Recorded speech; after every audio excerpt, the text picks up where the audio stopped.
Hi friends, welcome to my channel super trader Lakshya. एक और video लेकर आया हूँ। बात करूँगा यहाँ पे कल क्या पॉसिबिलिटी हो सकती है।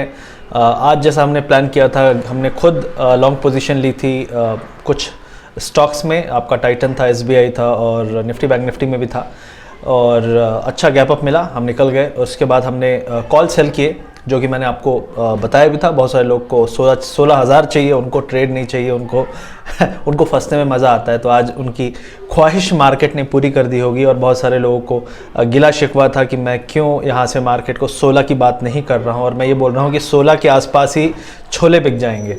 और अभी भी मैं कायम हूँ इस बात पे कि 16 टच करते करते ये ऐसा हलचल करेगा कि मुझे लगता है कि अभी तक का पूरे 1 साल 1.5 साल का सबसे बड़ा ट्रैप इसी एरिया में होगा। क्योंकि 16 के अरमान अभी से नहीं है, जब हम पहली बार 15,000 पार किए थे तब आ गए थे। तो ये सब चीज़ें होती हैं। आई मीन आप देखेंगे आज जो स्टॉक ऊपर गए हैं उनका कोई रीज़न नहीं था। मतलब ऑटो सेल्स बहुत अच्छी आएगी, उसका एक हवा उड़ाई गई ताकि ऑटोज़ में थोड़ी रैली आए और बहुत सारे स्टॉक्स में। तो ये ओवरऑल आज का थीम था। लेकिन सबसे पहले हम बात करेंगे ग्लोबल मार्केट के बारे में। तो अगर आप यहाँ पे देखेंगे, ये मिड कैप मैंने खोला हुआ है तो इसमें एक ट्रेंड लाइन है, but I will come back to this. लेकिन उससे पहले अगर आप चैनल पे नए हैं तो चैनल को लाइक करिए, सब्सक्राइब करिए चैनल को, वीडियो को लाइक और शेयर ज़रूर करिए। बहुत एफर्ट लगता है वीडियो बनाने में। अगर आपको रियली अच्छा लगता है एफर्ट, देखिए अच्छा दिन होगा, बुरा दिन होगा, कैसा भी दिन होगा, लाइफ है, ठीक है। लाइफ हमेशा फ्लैट नहीं रहती, एक रोड पे चलती हुई गाड़ी नहीं है, उसमें भी एक्सीडेंट्स हो सकते हैं, अप्स डाउन्स हो सकते हैं, दचके लग सकते हैं। लेकिन इट्स ऑल अबाउट कि how you put your effort and how positively you come up every day. अच्छा दिन होगा, बुरा दिन होगा, आपने देखा होगा कि हमेशा बहुत सारे लोगों को अच्छा नहीं लगेगा जो मैं बोलता हूँ, बहुत सारे लोगों को अच्छा लगेगा, फिर भी मैं कंसिस्टेंटली आता हूँ because that's my duty, that's my work, right. तो ऐसे ही आपको भी बिहेव करना है। ट्रेड करिए, अच्छा दिन होगा, बुरा दिन होगा, गिव अप मत करिए। बुरा दिन हो तो लर्निंग में ऐड करिए चीज़ें, और अच्छा दिन हो तो भी लर्निंग करिए, क्योंकि अच्छा दिन भी सिखा के जाता है।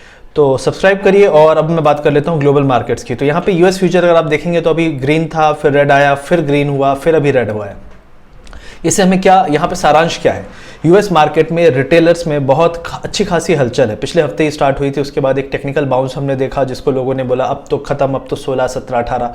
तो मैंने इसीलिए 16,000 की बात की थी कि 16,000 आ सकता है अगर लोग बहुत डेस्परेट हैं ले जाने के लिए। लेकिन वो कोशिश करेंगे, गिव अप नहीं करेंगे, कोशिश करेंगे, लेकिन वो एक फाइनल अटेम्प्ट हो सकता है और वहां से रिटेलर ही मारा जाएगा। सिर्फ एक ही चीज़ है इंपॉर्टेंट जो मैं जिसके बारे में कंसर्न हूँ।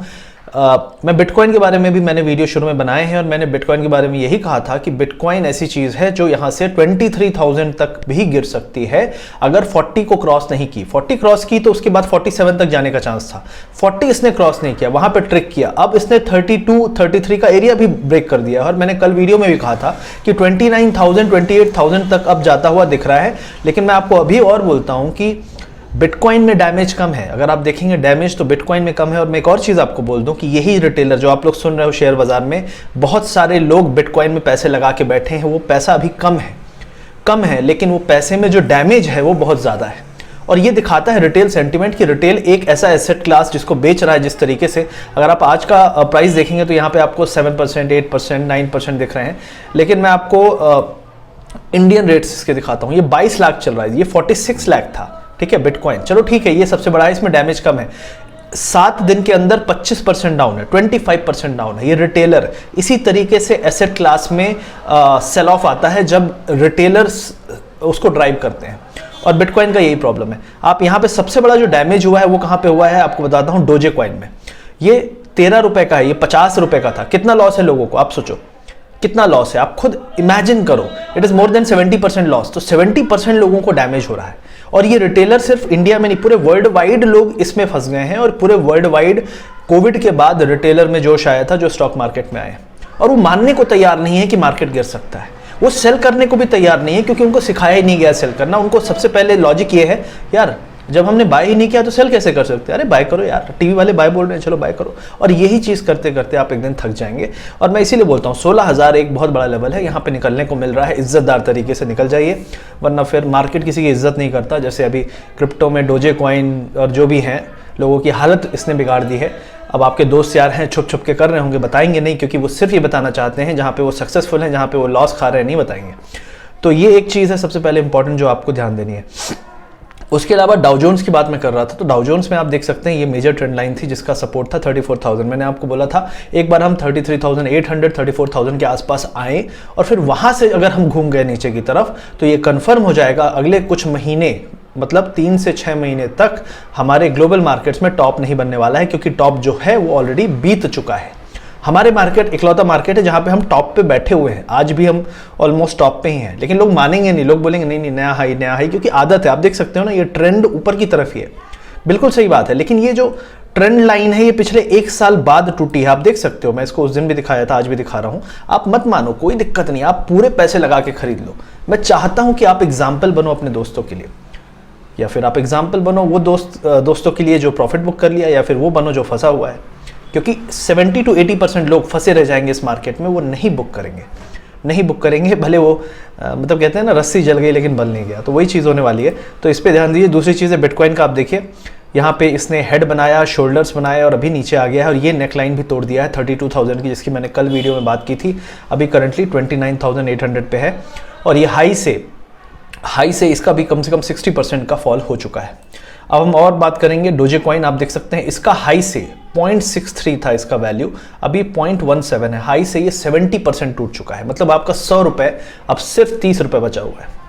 तो ये एक और एग्जाम्पल है, और ये सब रिटेलर का खेल है। जो मार्केट में भी आप खुश हो रहे हो, रिटेलर बहुत बड़ा पावर है, उसी पावर का ये ग्राफ है जो आप देख रहे हो। तो इसको सीरियसली ले लो, क्योंकि आप भी रिटेलर हो और यहाँ भी रिटेलर ही हैं जो फंसे हुए हैं। आज का मार्केट जो था उसमें अगर आप देखेंगे तो 26 पॉइंट्स हम प्लस में क्लोज हुए हैं। मारुति ने संभाला, जो कभी नहीं चमका लेकिन आज चमका। इन्फी, एल&टी, टीसीएस, तो ओवरऑल ये मैनेजमेंट चल रहा है।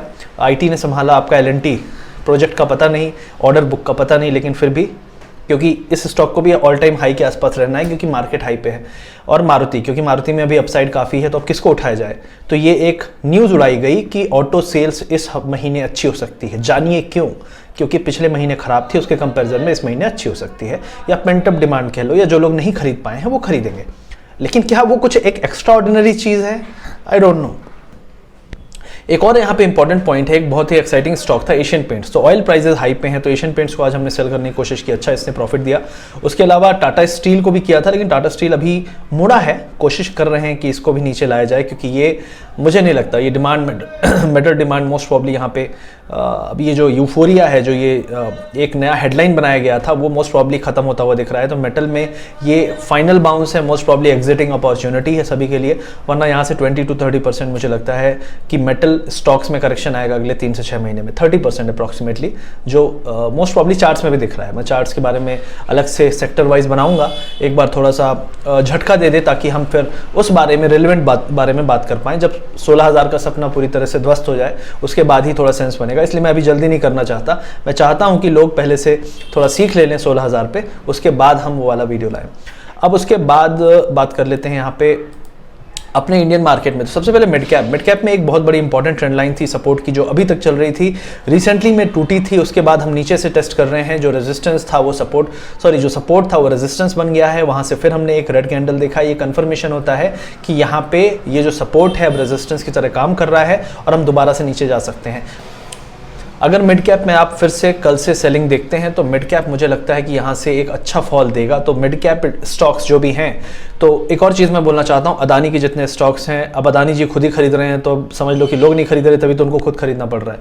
तो बच के रहिए अदानी स्टॉक्स में। रिलायंस पावर और रिलायंस के जो भी अनिल अंबानी वाले स्टॉक्स हैं, इनमें खतरा बढ़ता हुआ दिख रहा है, और मुझे लगता है फिर से लपेटे जाएंगे। सेकेंड फॉल जब आएगा तो 15 to 20% यहाँ से फॉल आएगा। तो ये एक बाउंस है, जैसे पूरे मार्केट में आया, जैसे क्रिप्टोज में भी आया था। तो थोड़ा सा यहाँ पे आपको संभलना है। लेकिन मिड कैप जो भी स्टॉक्स बहुत रैली कर रहे थे, और जिसमें एक डबल टॉप बना है, जो दूसरा टॉप है वो लोअर है पुराने वाले से, तो वो एक स्ट्रक्चर है जिसके हिसाब से मुझे लगता है कि पूरा मिड कैप और वो स्टॉक्स गिरने वाले हैं यहाँ से। तो आपको सिर्फ एक चीज देखना है कि अगर हम 26,900 के ऊपर नहीं जा पाते हैं, ठीक है, मैं आपको लेवल देता हूं, नहीं जा पाते हैं, तो उसका मतलब क्या है? उसका मतलब है रेजिस्टेंस है। और उसका अगर रेजिस्टेंस है, और ये जो पूरा पैटर्न है, अगर आप इसको पढ़ेंगे डीपली, अगर पढ़ेंगे छोटे टाइम फ्रेम में, बड़े टाइम फ्रेम में, इसका मतलब है दोबारा से हम नीचे जाएंगे और इसको टेस्ट करेंगे कि भाई चलो रेजिस्टेंस तो टेस्ट हो गया, लेकिन अब सपोर्ट टेस्ट कर लेते हैं कि भाई इसमें स्ट्रेंथ है कि नहीं। तो यहाँ से 700 पॉइंट का फॉल मिड कैप इंडेक्स में आ सकता है किसी भी दिन। और एक्सपायरी है, तो एक्सपायरी में आपको पता है कि एक्सेंचुएट हो जाती है सेलिंग किसी भी डायरेक्शन में। तो अगर डायरेक्शन अगले 1-2 दिन में, कल या परसों में डिसाइड हुई कि भाई नीचे जाना है या ऊपर, तो बहुत तेजी से जाएगा, जिधर भी जाएगा बहुत तेजी से जाएगा। अब हम बात कर लेते हैं बैंक निफ्टी की। तो बैंक निफ्टी यहाँ पे राइट नाउ सेम चीज़ है, इसके नीचे हम आए थे, वापस नीचे से हमने सपोर्ट किया। एक्चुअली हमने इसको ब्रेक कर दिया था, अगर आप आवरली टाइम फ्रेम में देखेंगे तो हमने इसको ब्रेक कर दिया था, लेकिन ब्रेक करने के बाद आप देख सकते हैं इस लाइन के नीचे नहीं आना था, इस लाइन के नीचे वापस आ गया है। तो अभी फिलहाल के लिए जो अपसाइड था ये फिर से खत्म हो चुका है, नलीफाई हो चुका है। अगर हम दोबारा से एक बाउंस आता भी है तो 35,100 तक का बाउंस एक आ सकता है अगर पॉजिटिविटी आई कहीं से, लेकिन वो एक सेलिंग अपॉर्चुनिटी होगी, तो वहां पे आप कॉल सेल कर सकते हैं। आज हमने हाई के एरिया में ही ऑलमोस्ट कॉल सेल किए, तो अप्रॉक्सीमेटली हम बाय द वे 10 रुपये का ऑप्शन सेल नहीं करते, ना सिखाते हैं 10 रुपये का ऑप्शन सेल करना, क्योंकि उसके लिए नॉलेज नहीं चाहिए, बस कैपिटल है तो आप खेल सकते हो, थैंक्स टू सेबी। लेकिन हमने क्या किया यहाँ पे 35,300, 400, 500 का कॉल सेल किया। उसमें टुगेदर हमको करीब 490 का प्रीमियम था, जो करीब 200 पे बंद हुआ है। तो 290 रुपीज़ का डिके बहुत होता है। अगर कोई ऑप्शन सेलर यहाँ पे सुन रहा है मुझे, उसे पता है 290 रुपये ट्यूसडे के दिन कितने होते हैं और उसके लिए कितना कैलिबर चाहिए कमाने के लिए। तो ये चीज़ है इंपॉर्टेंट यहाँ पे। और फिलहाल के लिए बाउंस का वेट करिए, बाउंस आए तो आपको कॉल सेल करना है। अगर डिप आए तो इस लाइन को अगर हम एक्सटेंड करें तो आई थिंक सपोर्ट भी बहुत नीचे नहीं है, 34,400। तो 300 पॉइंट का डिप आए तो भी आपको वहाँ पे अपनी अगर शॉर्ट पोजीशन है तो एग्जिट कर जाइए, क्योंकि वहाँ से बाउंस आ सकता है। तो ओवरऑल एक सपोर्ट 34,400 पे है, दूसरा सपोर्ट 34,000 पे ही है। तो ओवरऑल अगर आप देखें डाउन साइड में तो 700 पॉइंट का तो लग रहा है कि इमीडिएटली एक है डाउनफॉल, लेकिन इमीडिएट अगर आप बोलो तो मेरे हिसाब से 34,400 ही मानिए। 34,000 मुझे नहीं लगता कि जब तक कोई बड़ी नेगेटिविटी नहीं आती यूएस में ऐसा नहीं होगा।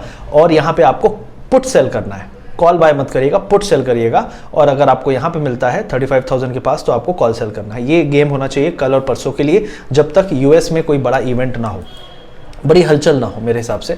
और यूएस के जो गवर्नर हैं, जो फेड पावेल, उनकी टेस्टिमोनी है कांग्रेस में। तो कांग्रेस वाले क्या है ना, अच्छे से उधेड़ते हैं वहाँ पे, क्योंकि वहाँ पे प्रॉपर आपको अकाउंटेबिलिटी होती है हर आदमी की। अपने यहाँ जैसे नहीं कि इन्फ्लेशन इज अंडर कंट्रोल क्योंकि मेरा तेल सरकार भरा रही है, ऐसा नहीं होता। वहाँ पे आप आते हैं और दोनों पार्टी के बाई पार्टीसन होता है वहाँ पे जो ग्रुप होता है, तो सभी आपको क्रॉस क्वेश्चन करते हैं और एक एक सवाल पूछते हैं जो उनको लगता है मैटर करता है, और ये पब्लिक में हियरिंग होती है। तो ऐसी हियरिंग बहुत ही अच्छी होती है एक्चुअली किसी भी डेमोक्रेसी के लिए, इकोनॉमी के लिए, क्योंकि आपको सवालों के जवाब मिलने चाहिए। ऐसा नहीं है कि चुपचाप आदमी बैठा हुआ है कहीं पे घुसा हुआ। तो ये चीज़ यहाँ पे है मेरे हिसाब से। निफ्टी जो है करंटली, निफ्टी का जो रेजिस्टेंस है वो कंफर्म है 870 पे, और आज भी इसने कोशिश की, हिट किया, नहीं ब्रेक कर पाया, तो 870 के ऊपर जाने की चांसेस कम है। डाउन साइड में जो आपका सपोर्ट है फिलहाल के लिए, अगर हम इस ट्रेंड लाइन को मिलाएं तो आपका कहीं 15,600 पे आना चाहिए। तो अगर फॉल भी बहुत बड़ा आता है तो मुझे नहीं लगता 600 के नीचे हम जाएंगे, जब तक यूएस में बहुत बड़ा कोई मेल्ट डाउन हो जाए या 2-3% का फॉल आ जाए, तब तक हम 15,600 नहीं तोड़ेंगे। अगर कुछ हो जाए अगले 2 दिन में तो हमारा सपोर्ट 15,400 पे है। तो ये फिलहाल इस एक्सपायरी अगले 2-3 दिन के लिए गेम है, सेटअप है, इसको आप नज़र में रखिए। अगर कोई बोलता है यार मुझे ऑप्शन सेल करना है, अगर बहुत बड़ा गैप डाउन हो जाए तो कहाँ का ऑप्शन सेल करना है, सेफली 400, 450 तक का सेल कर सकते हो, 500 भी कर सकते हो, लेकिन थोड़ा रिस्की होगा। और अपसाइड में 850, 900, 950 ये वाले सेल कर सकते हैं आप। तो इस तरीके से थोड़ा दोनों साइड मुझे लगता है कि स्ट्रैंगल बना के चलिए, शॉर्ट में ज़्यादा बेटर है। और स्ट्रैडल में रिकमेंड नहीं करूंगा, क्योंकि अभी मार्केट हाई पे है, कभी भी कुछ भी हो जाए तो संभालना मुश्किल हो जाएगा। तो ये चीज़ है। उसके अलावा अगर कुछ स्टॉक्स की बात करें तो स्टील में मैंने ऑलरेडी आपको बता दिया है कि कोशिश टॉप फॉर्मेशन की है, तो बहुत ज़्यादा अपसाइड में एक्सपेक्ट नहीं कर रहा हूँ। बैंकों में अगर आप बोलें तो एक्सिस बैंक जो है, एक्सिस बैंक आप यहाँ पे देखेंगे लगातार टॉप नहीं बना पा रहा है, मतलब हायर टॉप नहीं बना पा रहा है, और लोअर साइड में यहाँ पे इसने बनाया था। मुझे ऐसा लग रहा है कि एक्सिस बैंक यहाँ पे रेडी है। अगर आपको यहाँ पे स्टॉप लॉस पूछना है तो 750 होना चाहिए, मुझे लगता है रेडी है एक झटका मारने के लिए, एटलीस्ट 716 एक नया लो बनाने के लिए। ये पॉसिबिलिटी है, मुझे ऐसा अंदेशा है कि ये कोशिश वही करना चाह रहा है, लेकिन आपको अगर स्टॉप लॉस रखेंगे तो बेटर रहेगा। उसके बाद ही ये ट्राई करिए, अटेम्प्ट कर। देखिए हर ट्रेड एक अटेम्प्ट है, कोशिश है, श्योरिटी कहीं नहीं है, लेकिन आपको कोशिश करनी पड़ेगी इस बिलीफ पे कि जो आप सोच रहे हो वैसा होने वाला है। तो यही चीज़ आपको यहाँ पे मैं बता सकता हूँ। दूसरा है एसबीआई। तो एसबीआई में एक बहुत अच्छा बाउंस आया है, बहुत सारे लोग उसको डबल बॉटम मान के बहुत ऊपर ले जाने की कोशिश कर रहे हैं, लेकिन नहीं। अगर आप यहाँ पे ट्रेंड लाइन, बहुत सारे लोग, इसलिए मैं ट्रेंड लाइन पहले ड्रॉ नहीं कर रहा हूँ क्योंकि बहुत सारे लोग बोलते हैं सर हमारे सामने ड्रॉ करिए। तो आप देखिए कंटिन्यूसली यहाँ पे सपोर्ट को टेस्ट करते हुए, रेजिस्टेंस को टेस्ट करते हुए आ रहा है। एक ही लाइन है जो कंटिन्यूसली टच करता हुआ आ रहा है, और ये लाइन आपकी रेजिस्टेंस पॉइंट है, 422 के आसपास है। कभी वहाँ जाता है तो वहाँ पे आपको सेलिंग मिलेगी। ओवरऑल डाउनसाइड की अगर बात करें तो ये जो नया लो बनाया था, ये आप देख सकते हैं, पहला लो, दूसरा लो, तीसरा बड़ा लो बनाया है। ऐसा तो नहीं है कहीं झटके से इसको भी ब्रेक कर जाए। तो जो SBI है वो बहुत रिस्की स्पॉट पे है। 400 का लो उसने अभी रिसेंटली में बनाया था, बहुत पैनिक में था, लेकिन अगर आप सॉलिड एरिया की बात करें तो 406 407 अभी भी एक सपोर्ट है। मुझे ऐसा लगता है कि अगर बैंक निफ्टी वीक हुआ तो SBI 406 407 की तरफ जाएगा, 407। टाटा मोटर के बारे में अभी मैं कुछ नहीं कह सकता क्योंकि टाटा मोटर आज फिर बुलिश होके फिर से लो में क्लोज हुआ है। नॉट लाइक मारुति की बहुत स्ट्रॉन्ग क्लोजिंग दी है इसने, जबकि मैं उम्मीद करूंगा कि अगर ऑटो में कोई पॉजिटिव बुलिश मूव आता है तो उसमें टाटा मोटर बेस्ट परफॉर्मर होना चाहिए, जो कि नहीं हो रहा है। तो ये थोड़ी सी एक वरी साइन है, लेकिन आपका 333 पे सपोर्ट है और ये जो है आपका लोअर लो है, क्योंकि यहाँ पे आपने जब फॉल देखा तो यहाँ पे कहीं भी बाउंस हमने नहीं देखा। एक यहाँ पे आपने देखा बाउंस था शायद, फिर हम गिरे नीचे। तो मुझे ऐसा लगता है कि अगर आप पूरे मैक्रो एक ट्रेंड का देखें तो ये लोअर हाई होगा, और अगर हम इस 333 को तोड़ते हैं तो फिर आपका लोअर सपोर्ट जो है करीब करीब 300 के आसपास है, 300 के आसपास है। तो 333 should be your break even point. उसके नीचे आप शॉर्ट करिए, 330 के नीचे करिए, 333 नहीं, उसके नीचे ही शॉर्ट करिए। और अगर 330 होल्ड करता है, एक दो दिन रुक जाता है, तो मतलब ये अगली रैली की तैयारी है, तो फिर आप इसको लॉन्ग कर सकते हैं, लेकिन पुट सेल करके ट्रेड करिए क्योंकि टाइम कितना लगेगा हमें नहीं पता। उसके अलावा एक और है एशियन पेंट्स, जो मैंने आपको बताया कि ऑयल प्राइसेस हाई पे हैं। अभी थोड़ा सा बिहेवियर इसका इज्जतदार तरीके से ये रिस्पेक्ट कर रहा है कि हाँ भाई ऑयल महंगा है। तो मुझे ऐसा लगता है कि जो ये इंगल्फ किया है ऑलमोस्ट 3 कैंडल्स को, इसको सीरियसली हम ले सकते हैं, क्योंकि ऐसा कैंडल अभी तक नहीं बना था काफ़ी दिनों से। तो मुझे ऐसा लगता है कि ये जो 3000 का लेवल है करंटली, ये आपका अप्रॉक्सीमेटली 2950 2940 तक आ सकता है, लेकिन ओवरऑल इतना स्ट्रांग था कि लोग अभी भी गिव अप करने को तैयार नहीं है। थोड़ी सी भी ऑयल अगर 1-2% गिरता है तो फिर से ये बाउंस मारता है। थोड़ा ऑयल को वॉच करके रखिए, जिस भी दिन ऑयल पॉजिटिव रहेगा उस दिन इसको थोड़ा अब दिक्कत आने वाली है, क्योंकि इस कैंडल में बहुत सारे लोग फंस चुके हैं जो कि हर बाउंस में निकलेंगे। तो ओवरऑल ये सभी स्टॉक हो गए। आईटी के बारे में सिंपल है, मौका दे रहा है लॉन्ग टर्म वालों को निकलने के लिए, नहीं निकलेंगे तो फिर ये आपको लॉन्ग टर्म के लिए फंसा के बैठा लेगा, क्योंकि यहाँ से रिजल्ट आते आते मुझे लगता है एक करेक्शन ड्यू है। तो ये ओवरऑल सभी स्टॉक्स थे।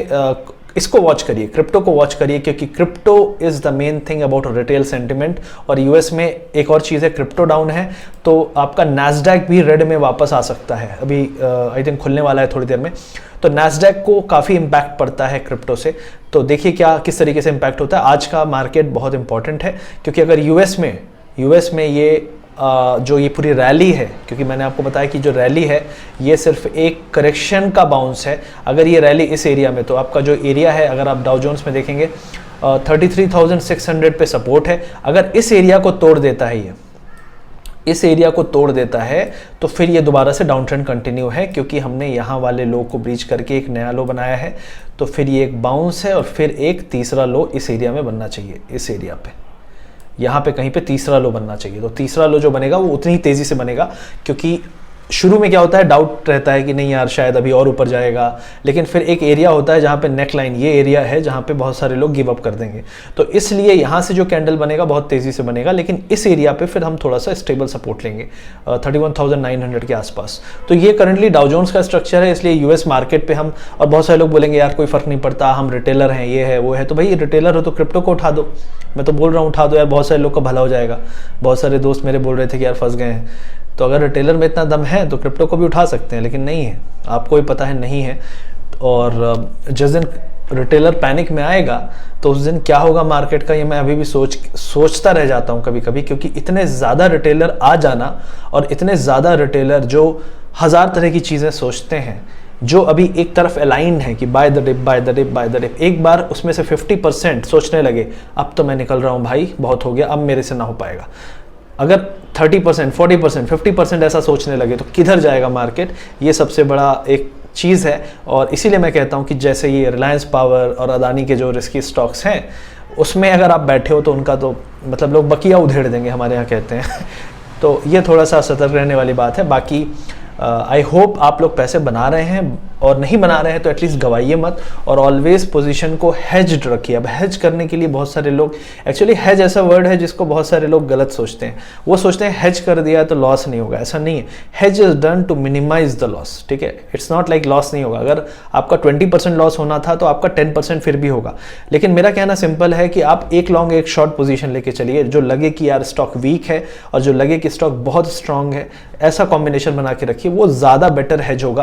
क्योंकि अगर आपका लॉन्ग लॉन्ग पोजीशन पैसा नहीं दिया तो शॉर्ट पोजीशन जो है, वीक स्टॉक है, वो आपको इतना पैसा दे देगा कि आपका लॉन्ग वाले का लॉस रिकवर हो जाएगा। तो मोस्ट प्रॉब्ली इस टाइप की पोजीशन ज़्यादा हेज्ड में मानूंगा, ना कि आपने कॉल शॉर्ट कर दिया, पुट खरीद लिया, ये कर दिया, वो कर दिया। ये वाले आपको सिर्फ मिनिमाइज कर सकते हैं, वो भी एक कुछ हद तक।